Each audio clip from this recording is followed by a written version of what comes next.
My dear friends, my dear masters and my dear gods, எல்லோருக்கும் வணக்கம். எல்லோரும் ஒரு காரணத்திற்காக தியானத்திற்கு வருவோம்.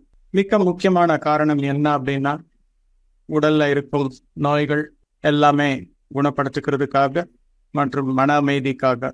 முதலாவது நன்மை என்பது எல்லாருக்குமே இதுதான் வேணும். அதுக்கப்புறம்தான் எல்லாமே மீறி, அதாவது ஆன்ம ஞானம் ஆகட்டும், என்லைட்டன்மெண்ட் ஆகட்டும், எல்லாமே வருது.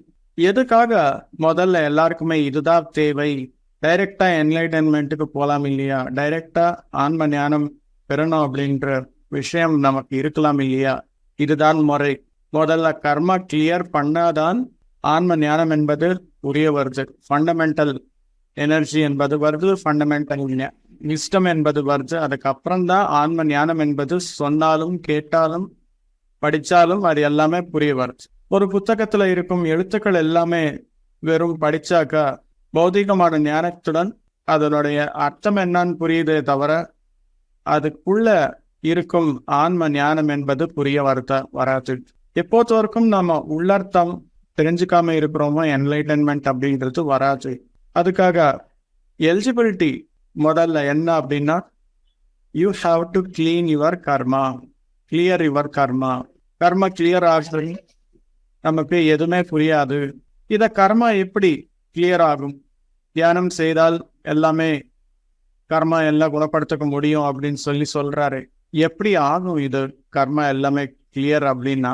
நம்முடைய கர்மா எல்லாமே எங்க ஸ்டோர் ஆயிருக்கும்? நிறைய இடத்துல எல்லாமே ஸ்டோர் ஆயிருக்கும். முக்கியமா உடல்ல முழுவதும் என்ன இருக்கும்? ரத்தம் இருக்கும் இல்லையா?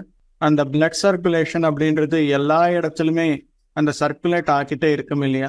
நீங்க மைக்ரோஸ்கோபிக் லெவல்ல நம்முடைய ரத்தத்தை பார்த்தோம் அப்படின்னா சின்ன சின்ன பபுள்ஸ் இருக்கும், ஏர் பபுள்ஸ். அந்த ஏர் பபுள்ஸ்ல தான் கர்மா என்பது ஸ்டோர் ஆயிருக்கும் மாஸ்டர்ஸ். எப்போ இந்த காஸ்மிக் எனர்ஜி, பிரபஞ்ச சக்தியை நாம அதிகமான அளவில் பெறுவோமோ ஆட்டோமேட்டிக்கா அந்த காஸ்மிக் எனர்ஜியின் மூலமா நம்ம பிளட்டுக்குள்ள இருக்கும் அந்த ஏர் பபுள்ஸ் எல்லாமே பிரேக் ஆகும். பிரேக் ஆக ஆக ஆக ஆக ஆக எல்லா கர்மாவும் கிளியர் ஆகும் மாஸ்டர்ஸ்.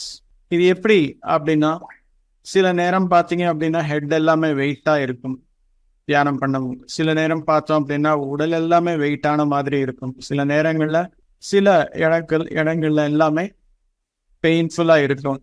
இதுதான் அங்க எல்லாமே ஏர் பபுள்ஸ் எல்லாமே கிளியர் ஆகும்போது நமக்கு அந்த மாதிரி அனுபவம் எல்லாமே வருது மாஸ்டர்ஸ். ஒரு எனர்ஜி ஒரு எனர்ஜி எல்லாமே ஒரு இடத்துல அக்யூமுலேட் ஆகுது அப்படின்னா அங்க எல்லாமே ஹீலிங் நடக்குதுன்னு சொல்லி அர்த்தம்.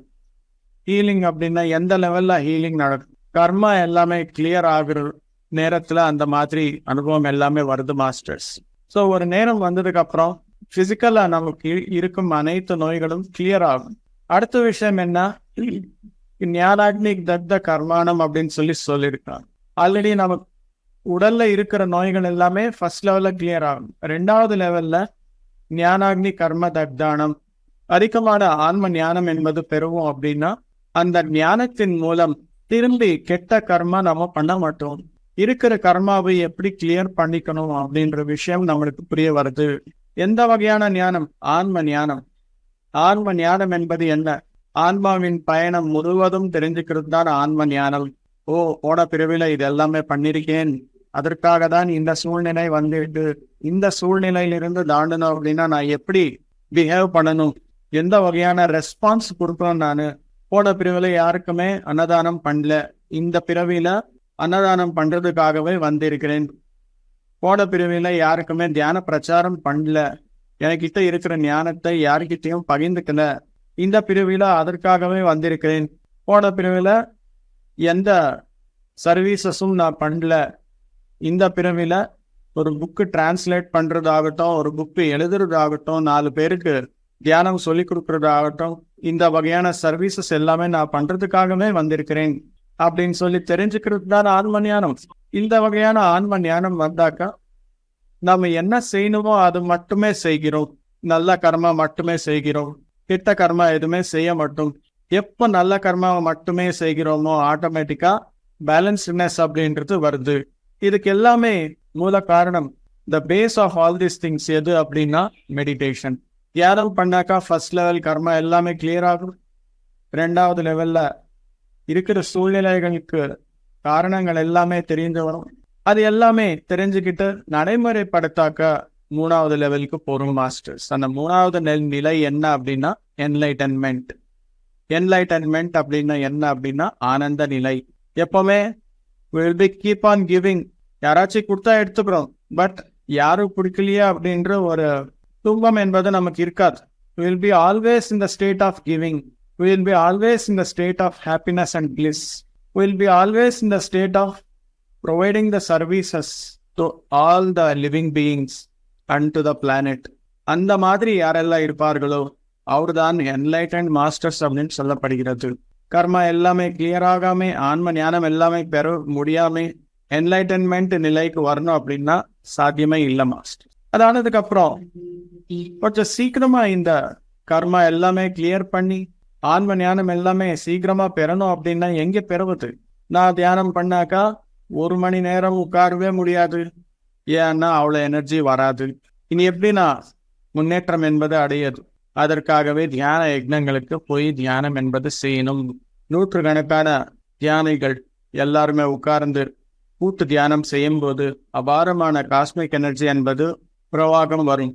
அந்த காஸ்மிக் எனர்ஜி அபார பிரவாகத்தில் நாம் உட்காரும் போது கர்மா என்பது சீக்கிரமா கிளியர் ஆகும். அங்கே நடக்கும் சத்சங்கங்கள் எல்லாமே ரொம்ப பவர்ஃபுல்லா இருக்கும். அந்த வகையான சத்சங்கங்கள் எல்லாமே கேட்கும் போது நம்முடைய ஆன்ம ஞானத்தோட நிலை சீக்கிரமா ஜாஸ்தியாகும்.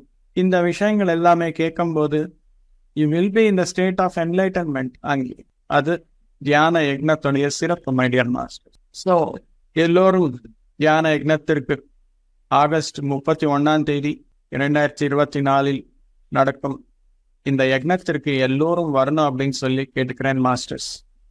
நன்றி, வணக்கம். Thank you very much.